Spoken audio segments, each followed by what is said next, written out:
But overall, I think his attributes in terms of, you mentioned, this explosive pace, this movement, and this versatility are what we brought him in for.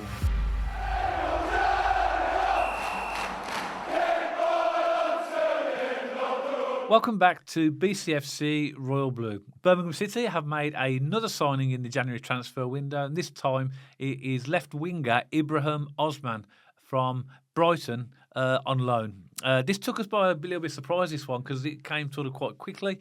Myself and Matt have rushed to the studio just to get the podcast out and give you our thoughts on him. So what do you thought about this one, Matt? Well, Dad, when you think about Brighton and Rangers, they're collectively becoming our kind of feeder clubs, aren't they? They're two clubs we've kind of got a few players off in the past few years. Well, I thought we'd be in the naughty boys list with Brighton because we sent Cashin back, didn't we?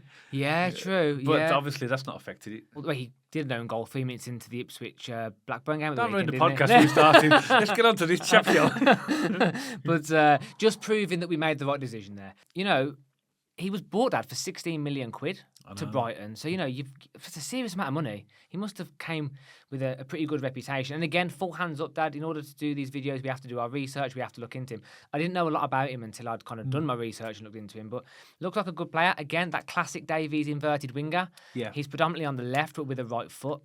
Dimmy Gray, Patrick Roberts, exactly the same. And I'd say, Dad, of all the problems we have had this season, the wingers are actually arguably our most valuable asset in terms of creativity, in terms of creating chances. And this guy looks like he's the real deal. I mean, again, we've set a theme this year, haven't we, of not getting overly excited with players because we've done that in the past and it hasn't quite worked out. But this guy does look good, Dad. And again, I thought I'd set the tone of the podcast, I guess, by making some comparisons, just so people can understand the style of player he's like. And the feedback we've got is he's comparable to Mason Clark at Coventry, Morgan Whittaker, Fatawu, Sorba Thomas, Philogene and Jack Clark. And again, it's not a bad set of players. I know, but I know all these players are slightly different and they bring something different to the game. I appreciate that. But it's more that profile, that pacey winger, that quite flary winger, makes things happen, creative. And this is what, again, from my research, Ibrahim Osman's going to bring to Blues. Yeah, and you can see why now that they were clearing the decks with Keshi going, because that would have been his position, wouldn't it? Also, as well, raises a question mark over Kumas, but we'll come on to that in a minute. So let's give a bit of profile on him. Yeah, you've raised some good comparisons there, because I've got that research as well. He was on loan at Auxerre in France, and Brighton called him back, didn't they? Clearly, that weren't working for him. 21 years old, again, another good age. Very, very fast. He's apparently he's absolutely lightning pace, explosive. Very good with dribbling, close control. His movement off the ball, from what I've seen and read, is also very good, and he's actually quite versatile. So he can actually play across the whole front line, but is generally used as an inverted left winger. Yeah. So again, something that I think that we've lacked that dynamism on that left hand side. I know that Kumas has got pace. Well, when Dimmy's gone, Dad, we're hopeless. We're just going to be honest. We're just going to be honest here. When Dimmy's not playing on that left hand side, we haven't clicked at all, have we? We haven't got a replacement there. We haven't got a challenger to take on Dimmy for that position. Because, as I said, Dad, I stand by it. Dimmy and Patrick Roberts have been the shining lights for me this season with those inverted wingers. And when Dimmy's gone, I think we really feel it.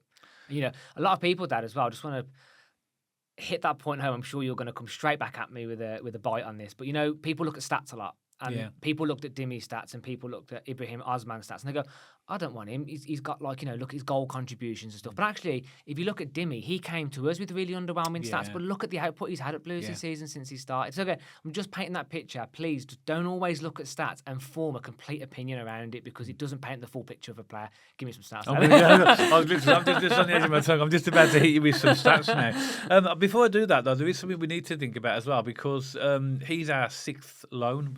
You can only have 5, can't you? So that tells us that, because obviously Cashin went back, he was on loan, but we got Solis is on loan as well, so he filled that 5th place, and now he's coming. That tells me that we've got to be close to making Patrick Roberts permanent, because then that'll become a permanent rather than a loan. And I guess this will raise question marks over whether we keep Kumas or not, but I'm sure that will pan out over the next couple of weeks. Yeah, a few stats for him as well. He's in terms of his how tall is he? Because I think that's quite an interesting one. He's 1.79, so just lower, just shy of 6 foot. So he's not tiny, but he's not massive. Yeah, he's played for some interesting clubs. He's played, as we know, he's played for Auxerre in League One in France. He's played for Feyenoord in the Dutch Eredivisie, and in his younger days, he played for a team called Noordland. That's where he had 54 appearances. This was in his younger days, 10 goals and 9 assists. Feyenoord He played 32 games, 4 goals and 3 assists. Auxerre, this season, first half of the season, he's played 15 times in the league and has 2 assists. And I think that if you look at his stats as well, I have got these for the games he's played for Auxerre. He has been a bit part player, and I think this is why Brighton have called him back. He's played a few 90 minutes, but if we go for the minutes he's played, 1 minute, 16 minutes, 21 minutes, 68 minutes, 8 minutes. Got 90 minutes against Strasbourg, 47 minutes, 45 minutes, 1 minute. So he's been coming off all right, hasn't he, for short periods of time. And I think Brighton have said, okay, we want to play more regular football. And people have said that he's a high potential, exciting young player. But in order for him to thrive, he has to have consistency and regular game time. Just like a lot of youngsters, they need to get that stability and that consistency in their career, don't they? When you are a bit part player, it's hard to get momentum. Yeah. And, I've kind of got a lot of the same stuff you've done, Dad, but as a bit of a cheat sheet in terms of like his best attributes, just going to rattle them off here. We've got wide attacking threat, blistering pace and directness, dribbling 1v1, playmaking, versatile attacking option, and he's experienced despite his youth. He has got some drawbacks as well, which we'll go on to in a minute. Yeah. But I think his biggest thing that he's known for, Dad, is his powerful burst of speed. Yeah. That short kind of, 10 to 15 yard burst to get past his defender, take him on, either cut in and shoot or go to the byline and get it in. And he can do both. He's quite versatile in terms of he can hug the pitch right by the byline, stretch teams, and he can come and hover quite close in as well and kind of be that playmaker, drifting into the 10 to some extent. Yeah. Like Patrick Roberts does when he completely cuts across the pitch. So I think we're going to see quite similar players on the wings now. We're going to have Patrick Roberts and, well, we will have Dimmy Gray as well, of course, but when Osman's playing, we'll see quite similar styles of play from both sides, which is good because it gives us that consistency. But what I like about it is, because he can hug the line, because he can drift in, and he's got blistering pace, he just gives us more alternatives to go at teams. Or, on those games where we do sit just that little bit deeper, when you've got someone like Dimmy, that Blackburn goal, 90+6, there's been a couple of games this season where we've just noticed that blistering pace. And without that pace, those goals wouldn't have existed. Yeah. So he's that kind of player, I think, that can be dynamic, get us up the pitch quickly, and when we transition, we see it often, Dad, with teams that have pacey wingers. They can make or break an attack, can't they? Yeah. And for me, he looks like, I like that power, I like that strength, and he looks like he could make quite a lot of things happen. So, again, I'm happy we've got him, Dad. I think winger is a known position around the Blues fan base that we need to strengthen. Yeah. We've got a little bit more depth now and a bit of competition for Dimmy Gray when he's back as well. Nothing wrong with that, healthy competition across the team. And again, I'm not going to judge until I see him, but I'm looking forward to seeing what he's got for sure. It's the same with every signing, Matt, isn't it? We've got to literally see them in the Blues team, see how they get on. But, he seems to have the attributes to be someone who can make an impact in a game. He's a Ghanaian international as well. He's got 3 caps for the full international Ghanaian team. So that's another good tick box. You mentioned, I'd say in the interest of a balanced argument, there are some weaknesses. He's not known for his clinical finishing. But then you've got to bear in mind, I think we have to bear in mind, we can't benchmark every player against a prolific striker, because a prolific striker will say they scored this many goals and this many assists. But the people like the wide players are there to provide the assists, aren't they? And score and chip in with goals where they can. Make things happen. Yeah, but he's known for missing big chances. So we get on well with Kyogo, isn't he? Defensive contribution, his work rate is sometimes questioned, but that's something we'll develop.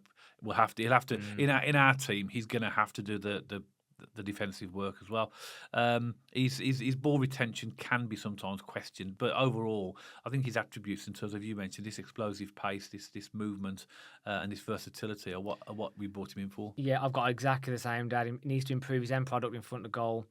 I've got also decision making under pressure. Well, that was quite an interesting one, because the Championships, obviously, again, we talk about this all the time, Dad, whenever we get a transfer in. What am I going to say?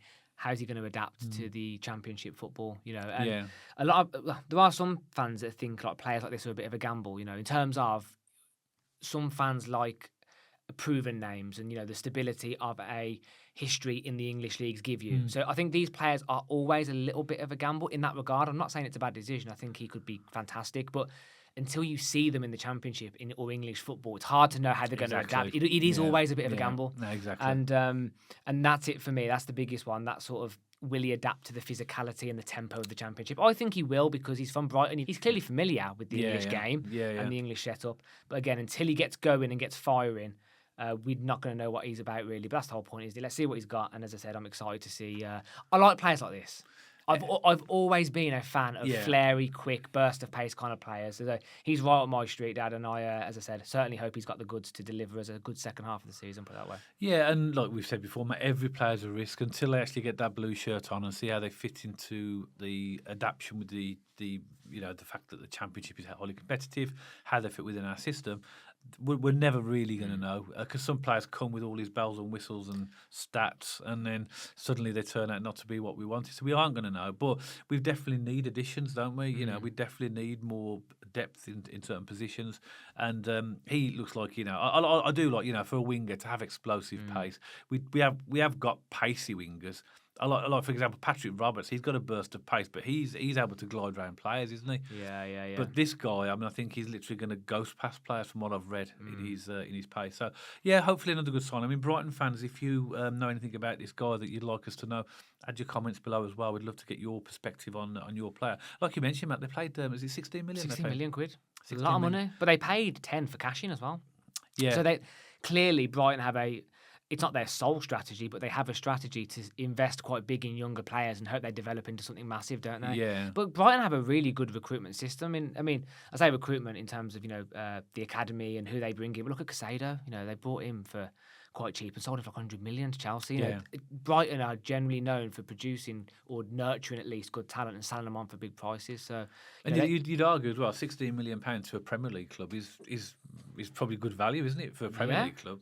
So it's worth the gamble at that level, isn't it, to see what they're made of to some extent. But and then like you say, add value to them, and then either they get into the Brighton first team or they're sold on for they're sold to Chelsea, aren't they? I've got nothing else. Again, another interesting addition to the squad at a good time as well. I believe he'll be available for the game tomorrow night as well. I guess that we can't now go re-record the Sheffield Wednesday video because it's out, but I hope he starts, or at least definitely plays a part in the game, put it that way. Yeah, I don't know what Chris Davies is going to think after his first training session. I'm sure he's brought him in for good things, but sometimes managers like to ease players in, don't they? But it depends. He's obviously been playing the French League, so he's fit.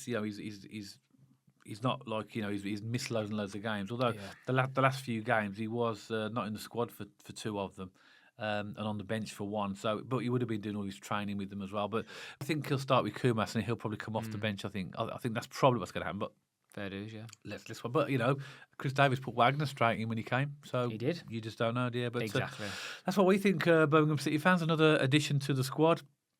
Much needed in terms of extra players. We've been a bit paper thin, haven't we, over the last couple of games because of injuries and players leaving, being sold, etc. And this is another one to add to the squad. So let's see how he gets on. We'd love to know your thoughts, as always, what you think about him. Where do you think he'll fit into the squad? Obviously, it looked like he's going to be a predominant left winger.